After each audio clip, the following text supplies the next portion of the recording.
Inexplicably, men are considered to be entirely unaffected, mentally or emotionally, by something as completely life-changing as having a child. I specialise and counsel mothers who suffer with postnatal depression, and recently we've set up a new project which aims to help fathers and support fathers who may also be suffering with depression following the birth of their baby. People do talk about hormone imbalance, but actually the research on that is not conclusive. We tend to think about depression following the birth of a baby as being a major life transitional phase, and with any life transitional phase it can cause a lot of stress, a lot of anxiety. New fathers aren't asked how they're feeling and how they're coping with a new baby. All the attention is actually focused on the mother. Perhaps a mother or a father may not feel supported. They may struggle to cope with the reality of having the baby, because the media does portray motherhood and fatherhood as being quite glamorous, and babies should have all the latest designer gear. We don't often see mothers or fathers with a baby on the shoulder with sick running down. Do you think fathers are increasingly suffering from postnatal depression? Well, we do believe that there are more pressures on fathers nowadays. The new man concept, whereby men are expected to be present at the birth, men are expected to feed and change baby, they're expected to do everything apart from breastfeed. Do men have choices anymore? That's a big question. Most men, their woman want them by their side, and it is a shock for the man, and then they have to leave and go home, and they're all on their own and leave their partner and their baby in the hospital. So I guess again we need to be looking at how we can keep young families together at that stage, and maybe hospitals have the facilities where fathers can stay at least for the first night with their partners and baby.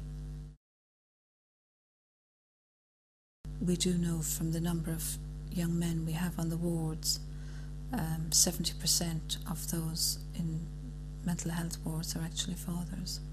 Society still expects men to be the stronger sex, but from our research that we've carried out, we know that men are just as vulnerable as women. You'd say equally vulnerable? Yes. Sometimes babies are just abandoned and left to die by their mothers. Look at how the BBC portrays an example of this abuse. And abandoned at 2 days old, the baby girl discovered in a cardboard box.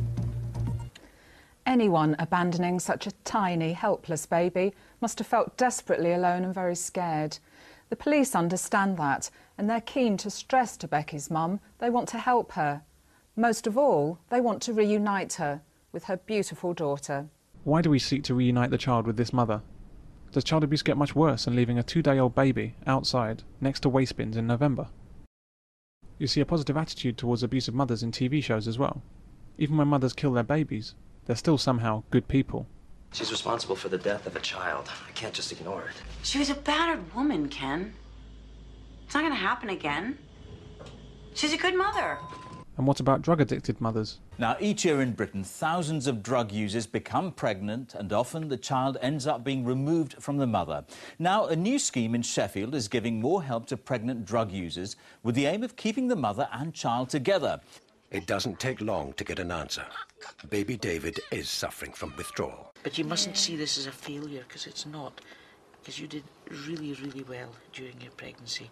So a woman can throw her baby away, she can addict her baby to heroin, and she can even murder her baby, but she's not necessarily a bad mother.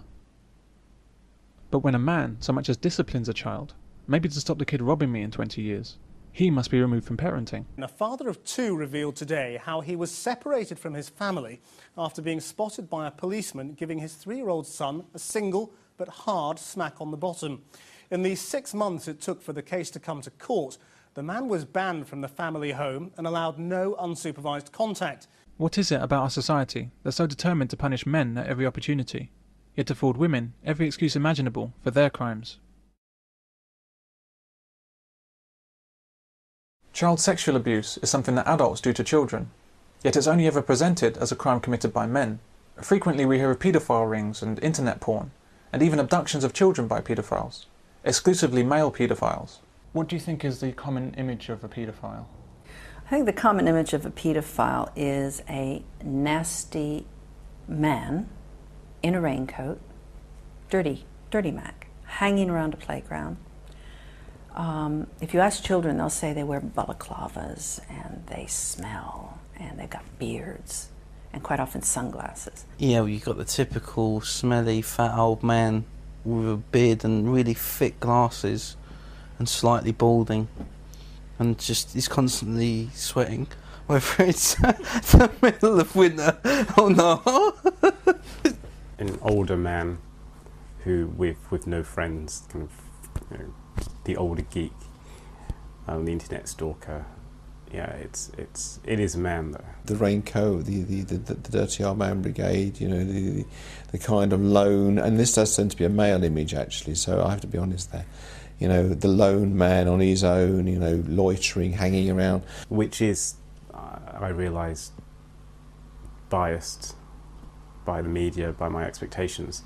We're actually not trustworthy as humans. We're somehow hairy and brutish. We've got this big thing between our legs that controls us. And if you're with a little child, your little child, and you're sleeping together, that somehow these uncontrollable man urges will suddenly rise to the fore. We have countless people at our meetings saying, you know, there are these sort of, perhaps not actual allegations, but suggestions out there. Yeah. And we have to say, well, you know, just be a bit wary about having your child in your bed. I know when my child was... That is a disgrace. It is crazy, That is disgusting and a disgrace. Yeah. Would you say that our society ignores female sexual abuse of children?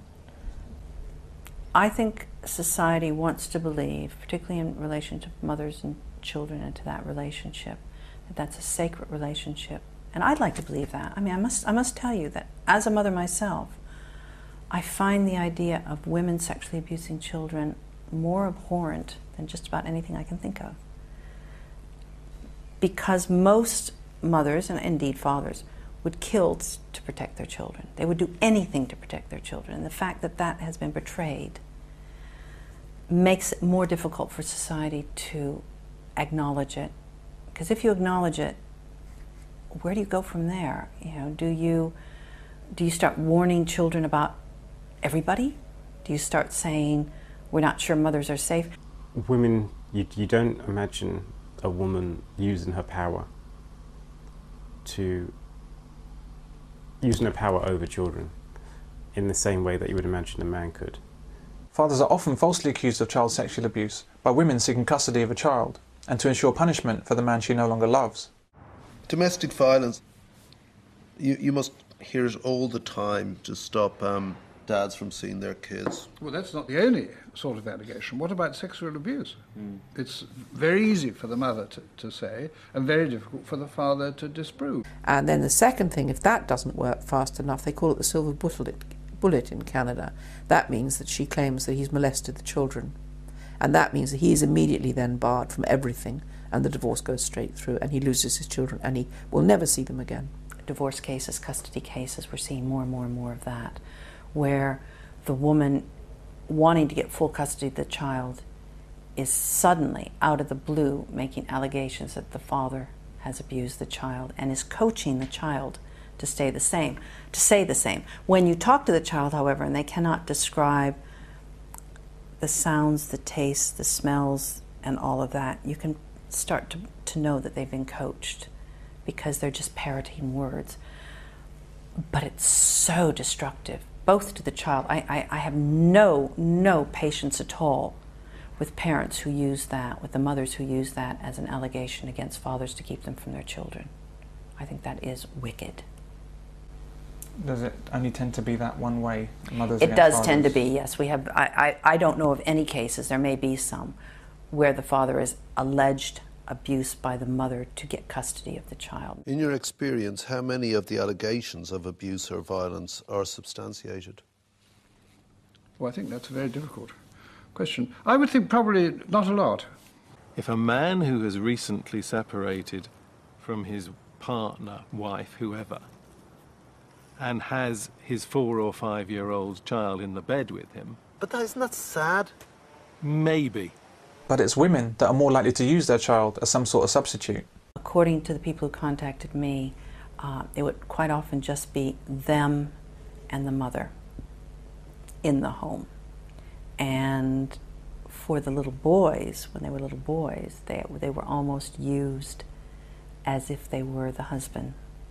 And the little girls were abused as well. So.